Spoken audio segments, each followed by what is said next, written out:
Creative Works is a global leader in our industry when it comes to the bringing your entertainment centers to the next level. They're based out of Indianapolis and have been a partner of Royal Pen for over 30 years. They offer custom-themed laser tag, arenas, escape rooms, and a variety of immersive VR experience, custom miniature golf courses, and more. Whether you're looking to add a new attraction or revamp your existing one, Creative Works is the perfect partner to help bring your vision to life.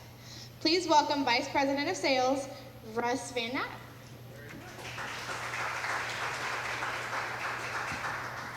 Thank you. Everyone hear me okay? I'm a bit of a hand talker, so that we'll use the mic. Okay, so this is gonna be fun. All right, we're gonna do it. Thank you guys very, very much for the opportunity to come here. It's near and dear to our heart being located out of Indianapolis. We've had the good fortune to work with some of you over the years at Woodland and Bull 32 and Mike Albies. But also Peter and Peg, who are in here. I actually got my start in the out-of-home entertainment or location-based entertainment or family entertainment center business, whichever acronym you're feeling these days. I actually started there when I was 17, and it really ruined me for the rest of my work career, because when I tried to get into IT consulting for Fortune 500 companies and things, it was just a little dry for my taste. So I went back to the roots and started with Creative Works, and I've been having way more fun than I deserve ever since. And so what I'm hoping to do today is share with you some of the things that we've learned over our 25 years as we've been developing some of our online marketing approaches, some of the things that we've learned from some of our all-star customers that just do a killer job. There's going to be some things in here that maybe aren't new, but I found we often need to be reminded a lot more than we need to be told something for the first time. And so hopefully then, as we get into and we unpack some of the building blocks that you can use as far as coming up and crafting content, and how and why you're putting that content out will help get some better engagement from your patrons, and help them align more and see more of themselves in your business, which is the name of the game as they come to make those memories in our centers. Maybe I need it. Nope. Got it. It's fine. Okay, so today we're going to cover a couple of things. One thing that I typically like to start with is your company's why, right? Why did we get into this business? What is that driving force that helps us tolerate the pissed off party moms when the pizzas aren't out on time, or keep that smile that we get to have when we're dealing with a customer who feels slighted over the rental cost of their shoes? Those little things that just become nothing burgers and that we can push through because we have that higher calling of what's pushing us to do this business. Then I'm going to jump into a little bit of some exercises that we did on creating customer personas as we start to hone in on the different types of messages and call to action that we want depending on the different type of business that we want to stimulate. Talk a little bit about social media, what's appropriate for Facebook based on who's going to be hanging out there versus TikTok or Click-Clack as I incorrectly call it. And then website tips, just some best practices that we've seen with home pages and other things that will, again, help hopefully highlight some things that we can do, that these are really actionable steps. It's not like all of a sudden you're going to have to go and hire a marketing or a PR firm and reinvent the wheel here. These are some tactical pieces that we can put into practice on a regular basis to help us get a little further. And then lastly, talking on some email marketing strategy as well. So what I like to start off with this is talking about what business are we in. So I'm actually going to give you guys an exercise, I know, and I didn't bring a boombox or Jeopardy music to play while you fill out your answers. But if you would all indulge me, if you have something to write with or even something, type into your phone just to put some musing and notes, what business are you in? It's interactive. It's interactive. That's how we're learning today. You can use one word if you think that sums it up. If it takes more than that, with dealer's choice.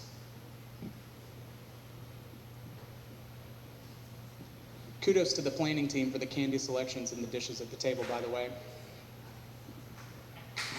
Yeah, atta baby, atta baby.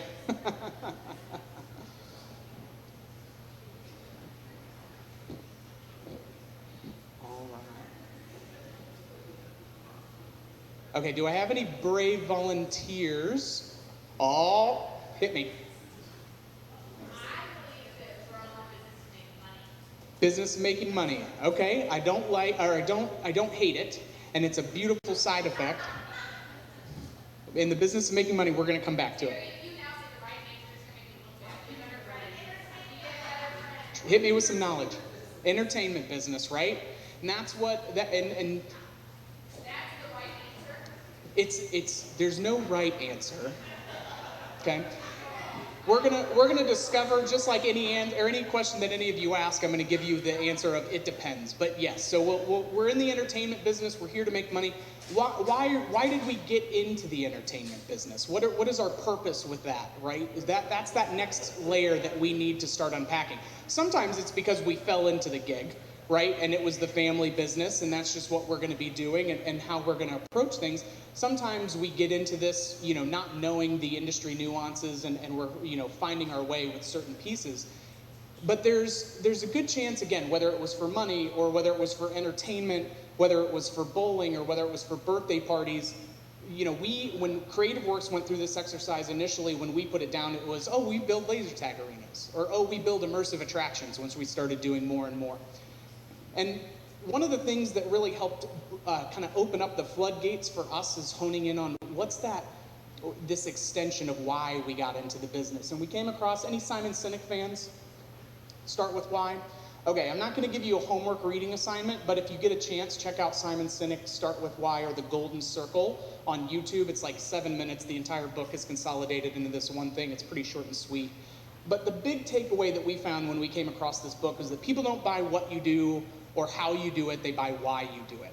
People, especially in our consumer trend reports and things that we see in today's market, people are making purchases with their time and their money with things that they feel are representative of themselves, or that they can see themselves in. The brand is an extension of who they are.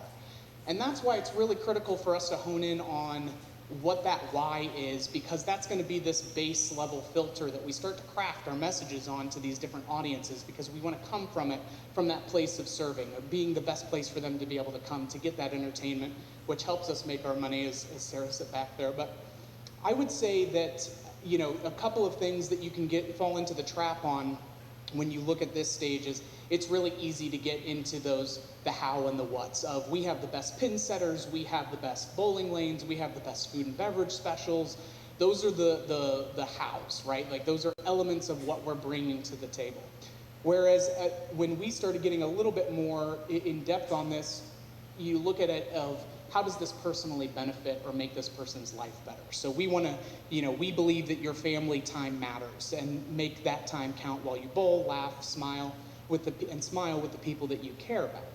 And so it starts to have a little bit more woo-saw, a little bit more touchy-feely, a little bit more emotion into that fundamental message, or that why of what you're trying to approach, because we need to have a personality in this marketing message that we're putting out. It needs to be an extension of how we want our staff to engage with the customers when they're in there, because oftentimes these are the first ways that they're coming across us, or it's those nice, shooting of the flare gun off to remind them that we're here kind of pieces. So now I'm going to ask the same question again with a little bit of a caveat. What business are you really in? So entertainment was a great start. Money, unfortunately, is a byproduct of what we do. And I'll give you guys another couple of minutes. Let's channel some of the feelings and the emotions that we want to create for people as we go through this process, and think about, what business are we really in? So I'll give you a couple of minutes, and we'll do some voluntelling if we need to, but then we'll jump into how this translates into the rest. You do? Memories. I love memories. That's an R's. So yeah, love it. Love it. And if we just want to shout out some things, some words or other pieces that we want to do. Fun. Memories. Fun. Entertainment. Anything else? Create an experience. I missed this one, but we're going to put that in the director's cut. So it's something about helping people connect, right? Coming together. And one of the great ones that I've heard is that we want to be a place where people come to celebrate or escape, right? And so everything that they're thinking about, whether it's the cleanliness of the bathrooms, it's the quality of the food and beverage, all of this comes back to that fundamental truth of, if somebody's coming because this is their day with their kid, if they have split custody, they don't want to have to be thinking about the quality of the bathrooms. They're here to escape. If we're having a birthday party, they're coming here to rejoice and to celebrate. We don't want them to be caught up on the little things. And our marketing messages continue to be that because, again, it's how are we going to speak to the folks and communicate that we're not here just for your dollars, right? We want to ingratiate ourselves and build a fabric and a community that we're going to be a part of, because our consumer trends that we're talking about as well, all of that is becoming so much more prevalent. People are so much more making their decisions based on who do they align themselves with, how do they see these businesses and our centers being an extension of that. So as you guys, one thing that I will encourage you to do is with your leadership teams or your management teams is maybe go through that exercise of asking, hey, what business are in, what do we do? And then, hey, what business do you think that we're really in? What's that higher calling and what's that purpose? Because it will, one, give you a little bit of a litmus test for, is everybody on our team on the same page about what's important for that? And if we don't have unity on that or buy-in, it's gonna be a lot harder for us to get over some of the everyday humps. And it just makes it a lot easier when we're all rowing in the same direction. So as we start to think about what that base filter is going to be and the root of our messages as they come forth based on that why, now we start figuring out how do we tailor these individual messages to the different groups that are coming in. And we did this through personas. I've talked with a couple of our other clients, and they've gone through a similar exercise where let's take a breakdown of our visitors and see, okay, how much, we have league bowlers, we have birthday parties, we have, people coming in for recreation, and we have corporate, just corporate team building business type of pieces. Those are 4 typical buckets that we'll start to see. And so then what we do is we go through and we actually create very detailed personas that help describe that key customer, because it helps us as we're putting together a social media post or an email. We want to be speaking to someone at that specific level and be cognizant and thinking of what's going on in their world. Excuse me. So, for example, one of the personas that we did was Mother Mary, and this is a 40-year-old mom, 2 kids that are under the age of 16. She works at home as a freelancer and coaches the soccer team. So we wanted to put a lot of detail and a lot of specificity into what are things that she's potentially looking for. She's juggling things. She's looking for pieces to have with her kids to be able to find some time for them to come together as a family, where she can then also have some relief and a little bit of a reprieve. Turn them over to the digital babysitter that is Halo or Angry Birds or bowling lanes. And then on this other one, we did Social Samantha. And so Social Samantha is living a fabulous life. She's 26. She is not dating anyone, looks for bowling to have a group hangout with friends and catch up.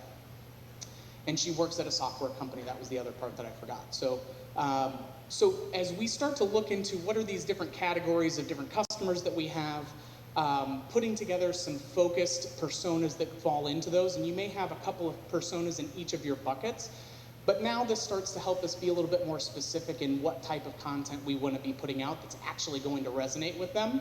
And we'll talk a lot about as well, most of this is we're trying to engage these personas. 80% of it's going to be to engage and inform.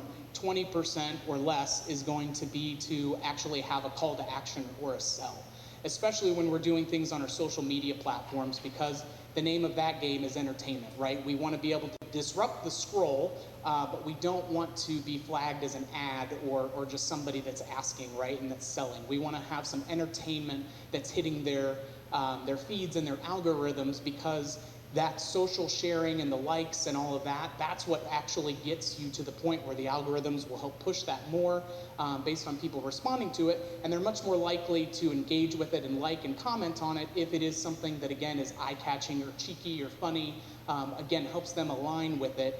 And then as you then put in your additional ask quotes or promote the center or specials and things that you're doing, those are coming in, but you're not over inundating them with those types of posts. And so other things that I put in here and we can touch on lightly are just some high-level analytics that we're seeing in consumer trends with different age groups and generations. One thing that I have done, if you guys want, is there's HubSpot is a CRM program, or they do a ton of sales and marketing blogs as well. And they actually put out a 2022 consumer data report where they took a lot of the big mega trend reports, consolidated those down, put in things like what the social media time is, how they're spending their time, what kind of posts are getting traction, things like that. I downloaded a PDF of it, and I'm happy to share it to anybody in the group or send it to Mike or Tyler and have you guys press it out to everyone else if it's something that you have an interest in. But it just helps us start to understand where and how are people spending their time and dollars a little bit more so we can align our messaging with that. And so Gen Z, one of the things that we really need to be cognizant of within this age group if we're targeting them for messaging is that they are very entrepreneurial, very tech savvy. This is a group that spends 10 or more hours a day on their phones. And so, one of the things that we're looking at is, as they are the children of Gen Xers, they have this very entrepreneurial spirit that's been passed on to them as a whole. And we'll paint with some broad strokes here for a little bit. And again, you'll see things that are transferable across generations, obviously, but it starts to help you, again, at least hone in a little bit on what's going to resonate with folks. So very tech savvy, very entrepreneurial, like to self-explore, like to self-teach. They're used to being able to go on and look on things on YouTube, huge in that venue where they'll do 5 or 6 hours of their 10 plus hours a day on YouTube, and TikTok is quickly gaining ground on them. But one of the things that I would say that's important to note about this is while this group is young and just entering into the workforce, for the most part, one thing that's important to note is because they've had access to a phone since they were about 10 or 12 years old, they have helped shape what the family spending and time and activities are with their parents because they have the ability to come across things and recommend and do that. And so while they may not have the money themselves, they help shape what the family fun night piece is going to be because they're the ones that are coming across a lot of that content. So it's an interesting piece to note as you're thinking about that. Millennials are mid-20s to late 30s group. This is a group that values, typically at large, values access versus ownership. And so having things like social passes or other things really resonate with this group.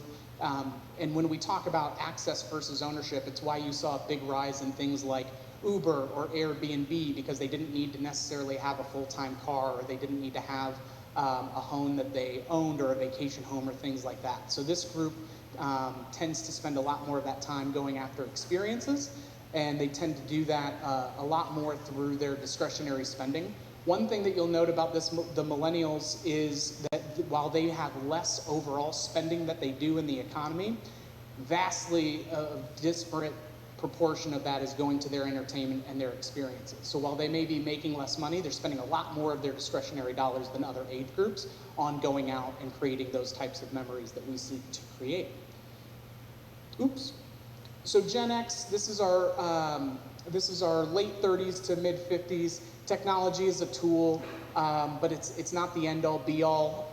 One thing that's really important to notice about this group is, by and large, the majority of Gen Xers have a lot more of a stable history when it comes to either their work. When they join into the workforce, they've actually stayed in the same career that they've intended, whereas my group, the millennials, tend to bounce around a little bit and play hot potato with different careers, let alone jobs.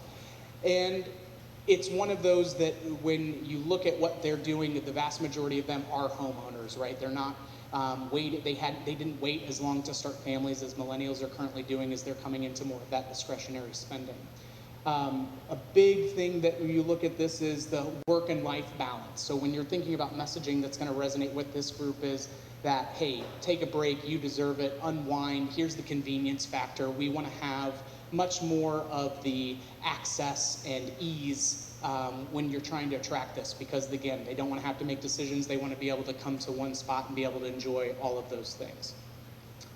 And then our baby boomers are mid-50s to late 70s. This group spends by far the largest amount on entertainment and things, but typically because they're doing that for their whole family. They're doing the large get-togethers. They're pushing a lot of those elements, the family reunions, and going out on family date nights and stuff with the friends. So that way their kids can actually go out and have date night. Generation Alpha, it's the children of the millennials. It's a pretty young age group, so we don't have a ton of data, but a lot more than we should based on the amount of digital integrations that are out there. But it's one that we know that when we're targeting this group, we're also targeting the parents still, and so that we have to get that primary buy-in through the millennials. So some good assumptions and bad assumptions as we start to look at, again, what are ways that we can create some content or some posts or engagements that's actually going to generate enthusiasm and engagement with these folks, as opposed to just being one more thing in their feeds. And so a couple of things that I always tend to break down is some good assumptions that you would have could be, I must always analyze results to see that it's working, because the landscape is very fluid these days. And whether it's the algorithms or what's working on certain social media platforms as user trends and things and new technology or platforms come out, this can be very, very fluid. So on social media, I will give my audience entertainment and value. And we touched on this a little bit before, but this aspect of creating alignment, and they can self-identify with who we are as a business, and they like what we're about, and they want to spend more time there when the time comes. And then I must segment my audience and provide relatable, timely messages and offers. And so having some specific metrics like this are some good assumptions. Some things that I would shy you away from would be, some bad assumptions would be, well, what's worked in the past will work again. On social media, I'll focus on selling to my audience, and I can blast the same messages and offers and have that get the job done. So especially within the social media and our outreach marketing, this is again where we have the time to shine, to create a personality of what this is. Whether you're on Twitter and you see that some corporate accounts like Wendy's are very cheeky and sassy with some of their things, right? They like to be playful with it. You have other entities that are very heartwarming, and so again, you can find your voice that comes from that core of why you're here and what makes sense for you. So that way, again, as you're being authentic through this content and engagement, it's resonating and you're attracting the right types of customers that will really be there for the long haul for you more and more. Ooh. Keep going. There we go. So just a quick piece, again, of what's actually moving the needle for people when they're looking to make buying decisions. Again, our typical media pieces and things like that work a little bit here and there, but so much more of what has prompted a final buying decision is really coming through social network recommendations and our search SEO and online presence. And why this matters is because, again, the ability now for liked content and posts and things to get spread so much further and faster through direct recommendations, that is coming from, hey, we went to Woodland Bowl and we had what a great lineup of beers that they had, right? They'll take a post of those things that you have in your center and share those, and then that is going to more people that are like them because of those timeline pieces. And so that's where we really need to harness the power of this. Is you're getting extended advocators when people are liking your content or sharing things from your centers. One thing that is really important to note is, where do we try to find certain people, or what kind of content do we put on what platforms? So I pulled this one off of the HubSpot report, and there are a number of these. You can go down a total rabbit hole of different age groups and how much time and where they spend and all of this. But for example, this graph shows the big perimeter circle will highlight how many within this age group have used it ever. And then the honed in blue circle is the percentage of those folks who use it on a very regular basis, either daily or, more than 4 times a week. And so with YouTube, obviously a big heavy presence, TikTok, big heavy presence, Facebook, not so much for our teens, right? That's where their parents are. And so if we're coming together and we're coming up with youth league bowling, or we're wanting to get middle school and high school bowling programs that are out there, there needs to be content that's going on a place where they're going to see it. There needs to be stuff for their parents, because it never hurts to have mom kick a kid into an activity and get them engaged and having a good time with things. But coming up with some relevant content that they're going to see firsthand will be something that's really important for you. So again, looking at who and what age demographics and breakdowns are actually spending the most amount of their time on which platforms, now we get to start being a little bit more strategic and a little bit more of a sniper rifle than a shotgun approach when we're trying to get actual engagement and responses with this. And so I hit on this, again, 10 to 12 years old is when kids are getting phones, and which is crazy to me. Again, I have a 2-year-old, and it just seemed baffling to me that in 8 years they'll have a cell phone. I'll try and fight that as hard as I can, but we'll see how that goes. But we just need to be cognizant that this is the platform, this is where they're living much more of their lives on, and how do we stay relevant, and how do we get our message across to them in a way that helps get them in the door. And so this is where I come into, anybody know Gary Vaynerchuk or Gary V on social media? A couple of you, love it. So he has this concept where he talks about it's jab, jab, jab, jab, hook. And the reason why that he has that approach is you should have far more posts that are the jabs that are talking about either who your business is or highlighting fun things that are going on, and just the fun and the excitement and the accoutrement that comes with doing the fun things that we do. And then out of, the fifth one out of that group of 5 should be something that is pushing for an actual, come to our center to take advantage of this offer or do this thing. Those call to action pieces should be fertilized with those really, really good, entertaining and informative posts, because again, that's what helps them identify themselves or see a part of themselves in what you're doing. Speed is the most important in our gratification culture. So one of the things that I typically recommend to folks is keeping track of what your response time is to comments on your Facebook page or on your Twitter feed or your Instagram. Having those fast, timely responses goes a long way in the algorithms and how they currently promote you. Because again, if they're seeing things where, okay, they get these posts and all of that, but they're not responding to any of it for a very long period of time, it actually slows down how quickly they're pushing and sharing those posts out to other people, because they want to make sure that they're having something that's trending, that's getting engagement. And so one of the things that different folks do, you always have to be super careful with who you're trusting the keys to your social media on, because it's really hard to unring that bell. But having 1 or 2 of your key stakeholders be there and paying attention to those things, so that way you can have timely responses. Keep small things small, or just thumbs up and like when people are giving you an attababy for a job well done. So a couple of things as we look at what, we can't ask, for the sell except for every 5th time, let's say, and we need to diffuse that. What are some good different content pieces that we can use so we don't have to reinvent the wheel? So a couple of things that we've seen work really, really well across a number of really successful centers is doing photo contests that are crowdsourced. So, if you have a weekly contest, this is the updated version of put your business card into the fishbowl and we'll draw one out for a lunch special or something later on. This is getting people when they're in your centers of, hey, take a photo of your favorite memory while you were here, tag us with the following hashtag, and we will do a drawn winner each month or week or what have you from that. And that whole piece is to encourage more of your guests to take those pictures and actually share and post them and properly tag you in it in a way that then you can see that. And you can actually start to get some data and some numbers from as you see how that stuff progresses.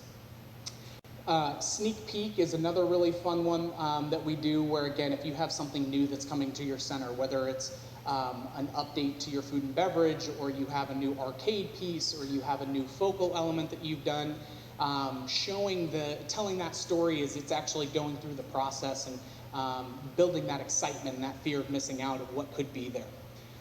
Some guests and some guests playing games and attractions is always a winner. Polls, employee talents, and some other things. So some examples that we have for these, and this is a little bit smaller, but so some social media examples where congratulations to Analia and Alaya. They just won the $5,000 ticket jackpot on Big Bass Wheel. Doesn't cost us anything to do this. You have, anywhere from 5 to 25 employees in there. They all have a cell phone. They can all snap that picture and send it to a key person on your team to be able to capture those memories. Make sure you get waiver releases depending on your market. But then also, hey, our newest, so you want to highlight people having fun, right? And getting wins and enjoying the different amenities that we have. And showing winners throughout the arcade and redemption area is always a good one for sure. This is one where it's a sneak peek piece. So Andy B's that's out west a little bit, as they were getting a new attraction, they took pictures of it just unloaded and naturally kind of being ugly in the middle of their floor while we were setting this up. But it was something that they were using to tease and promote on their social media to create that intrigue and excitement around what that VR attraction was that they were getting. So that way, when they actually unveil it and create the grand opening, they're building that following a little bit more. Let's see if my video is going to work properly here.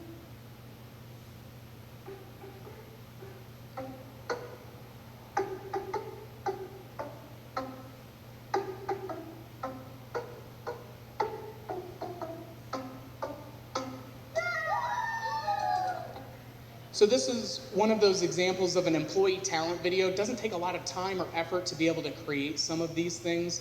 There are actually some websites of some fun, cheeky posts that you can put together. Some of the things that they have on here, again, is not to toot our own horn, but when it comes to our birthday parties, our pros take the cake. And so it's a, you know, they have an offer special in doing all of that. And you'll notice that then when they are putting a promotional piece, they do have something that is entertaining and engaging and visual. So that way it's kind of the secondary piece, but they've got the warm and fuzzy from whatever that cute aha moment was that you were able to share. And so another one, for example, on Andretti's.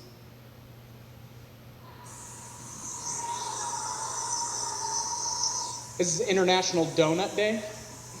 So as they were pulling some donuts and doing that, they were having a good time with it. These are the only donuts we want to see at Andretti on National Donut Day. Shout out to our track for not crashing. So again, it's just highlighting the fun elements that you have within your center, predominantly in a non-salesy way that then again helps them see the fun, create that fear of missing out, but also enjoy and align a little bit more with who you are. Oops, there we go. Obviously, anytime, and this is a very philanthropic group, I know, so as we're promoting things for either our charities or our scholarships and things that we do with all of that philanthropic work, we have such a huge opportunity to be able to highlight that and being able to show that, again, we are in the community and we are involved in making a difference. Because, again, that philosophical alignment that our guests want these days is so critical. And so, I don't know if any Office fans in here, where you saw the Fun Run episode where they spent $400 on the giant check. Tyler, have you guys done a lot of giant checks in your day for different things? No? I promise you that the giant checks don't cost $400. You're not going to have to cut a huge amount to all of that. But being able to do certain things like that, whether it's the fundraisers that you do with the local high school sports teams or whatnot, showing that, because again, it shows what type of group is there. Shows that they see that there are people that care, that are thinking about more, and so if they're going to spend time and dollars these days, that's where they're going to go to do it. And anybody have something that's just rocking on your food and beverage menu? Just something that is a showstopper piece or something that everybody loves and always gets? I know Mike's got a pretty wicked tenderloin at his place. I've had it. Anybody else? Anybody have something that's fun or visually appealing? So that may be something that could be an item worth exploring. So these are called unicorn tacos. Jake's Unlimited now, Amazing Jake's out in Arizona. They actually trademarked this, but they took cotton candy flats and turned them into taco shells, and it's just an ice cream sundae. But this goes on social media all the time. It's a big spectacle. It's got sparklers. They have all kinds of razzle dazzle that comes with it. It makes my teeth hurt looking at it, but it also makes my taste buds really happy. But these are the kinds of things, again, of if everybody's going to be taking a picture of their food and doing things, do we have stuff that's going to show up and be something that's worthy of the gram, as we say? So having something like that on your menu, you can find things through your food suppliers typically, or you can make it a fun challenge for your guests or for your staff members to experiment and create and try and come up with something that could be either a signature piece or it could be something that's just designed to pop really, really well when it's on social media. So a couple of things, one thing that I really like to make sure we point out as we get into websites actually is this is the one thing that you fully own when it comes to your digital real estate. So your Facebook account, your YouTube account, Twitter, Instagram, TikTok, you don't own that. You're leasing access to it. While you may have your page, they have the ability to take pictures out, they can regulate content, they can do all of those sorts of things, whereas your website is the one place where you have complete and autonomous control over what that messaging is, how it's presented, and who's seeing it. And so as we look at this, one of the big things that we're starting to see is getting this above the fold newspaper print type headline that's right at the top of our websites. This was for a Revved Up Fund that's up in Michigan. When they were winning an award or when they had an event or a tournament for their virtual reality that they were doing, this is something that they will change and update over time. But the first third, if you're looking at it on a regular laptop, it's the first 40% of the main page that you see, because you want to make a big, bold statement. You want to reinforce, like, we are quality, or we are fun, we are entertainment. And so using that, because we are so visually oriented in the majority of the time, we're going through and seeing things on small screen real estate when it's our phones, we need something that's still going to be able to take up enough visual real estate for it to pop and for it to carry the emotion and the significance that we're hoping to, even if it's on a smaller phone screen. A couple of things, again, keep the content on your website simple. Have those things really airtight. This should look like an extension of your lobby or your walk-in area. The messaging and the photos and things should be very animated, but most importantly, you want to make sure that you're looking at how can we either have ways to book and pay online. I know that you guys are talking about getting things like the waivers and other things digitally available. Having that, anything that you have them do that you liked before. So if they want to reserve a lane, can they reserve a lane online and in advance? And great, you actually get to charge more, and you get some nice leading indicators on what your staffing requirements are going to be if you're really pushing folks to do a lot more of that online reservation. And the reason why I say you get to charge more for it is because you're not just going to sell them a game of bowling. You're going to bundle that with a food and beverage, and you're going to have more things that go on it. So it's a way for us to make sure that we're getting a healthy crack at getting that per capita spending up when they come. So again, some different examples that you guys will see through here is whether it's Andretti's or individual locations that are doing here, it's the big headline, the big above the fold type of visual impact piece on these websites that really grabs attention before they start to explore further. Making it easy to be able to book online. Again, this is a group from Edison's around St. Louis, but in Missouri. One other thing for your website, I don't know if anybody's looked at it, or anybody that's in the real estate game will know. Anybody familiar with Matterport scans or 3D scans? So this is a killer thing that you can do where you can actually have, and we've done this for attractions that we do at people's facility, but you can actually hire a person very inexpensively that does real estate, and they will come and they can bring in a 3D camera, and they can actually do a staged walkthrough of your facility. So you could have the entire facility as a scrollable, scan-throughable. I can zoom in and move from points to points through my entire center. So a client of ours that was in Canada that used this, they initially spent like $600 on this, and it's had over 450,000 views or engagements on their website as they did this. So for a $600 investment, that is a ton of exposure for them to be able to, one, make sure that folks are comfortable and like to see or seeing what they want to see as far as what we have to offer. But it's a really cool way for folks to, again, just we can bring the veil up and we can show them a little bit more, so that way they have something, because in our posts we may not highlight certain aspects, but they may see that one arcade game, or they may see that one piece that we have that hasn't been on a social media post recently that really resonates with them. And so if you look online and look for Matterport 3D scans for hire or something along those lines, they'll come in. It's typically, I would be surprised if you got quotes for more than $1,000 unless your center is just absolutely massive. But being able to put that onto your website, being able to link to that is a really powerful tool that's very cost effective. So last thing that I'll touch on before I open it up for some questions, and again, my advice and $1 will get you a Diet Coke, but your email marketing, same concept as what we've talked about on the social media. It's the soft outreaches, the a little bit more of a carrot than type of an approach where if we're keeping track of when birthday parties are and we're sending proactive messaging to the moms when it's time for Johnny's birthday to come back around, and we want to be able to get some of those things pre-booked. Being able to use that email marketing for those types of pieces, as well as updates to your leagues or updates to your operating hours or new things that are going on in your food and beverage. This is still very critical to maintain, because your biggest advocates that you capture this information from are looking for more of that type of content.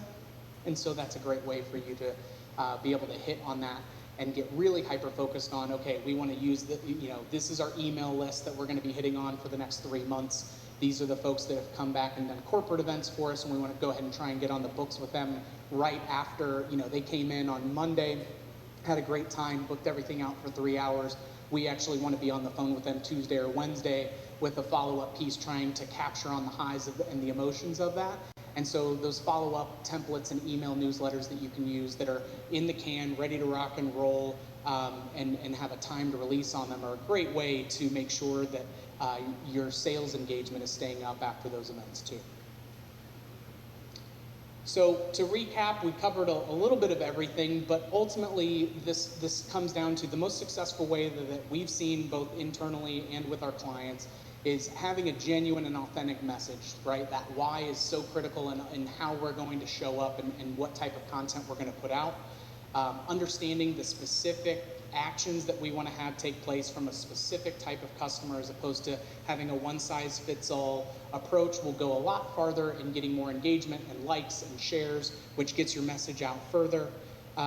Your social media, it's be their entertainment, be a part of that fun, be a little cheeky and a little sassy. You can find international day calendars and national day calendars for International Donut Day, National Dog Day, whatever those things are, to be able to, again, start putting that out into your feed. It's an easy playbook to start pulling from.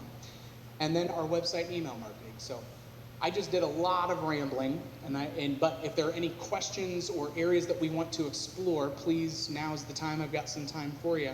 Let me know if we can dive in something that will help the group. I did that good. Okay. I think that we're all here to make money. It's a healthy byproduct. It's a healthy byproduct. So here's the part of that of the piece to make money. And Simon Sinek goes into it a little bit more eloquently with it. I am all for it, right? Like, we want to be successful. It's what allows us to be able to make our livelihoods. It's what allows us to create new jobs and provide for others in our community. It's just going a little bit further than that, right? Because if we're only transactional and coming to them with an ask versus a give, it's going to be pretty fatiguing for them, and they're going to be less likely to engage with it. So if you're not going to do it for the fully altruistic events, know that leading with emotion and a little bit more woosah and a little more cheek and sass, that will bring the dollars a lot more just based on what we're seeing the consumers do. So some of you can have your cake and eat it too, but I will always champion that being authentic and how you're reaching out and having fun with it conveys that side of it too. So that's an answer for someone with 4 older sisters right there. Keeping everybody happy. Anybody else? Any questions, thoughts, comments, concerns? I'm completely out of tune, out of touch. I'm going to leave before I hear a yes. Thank you guys very much. Appreciate you.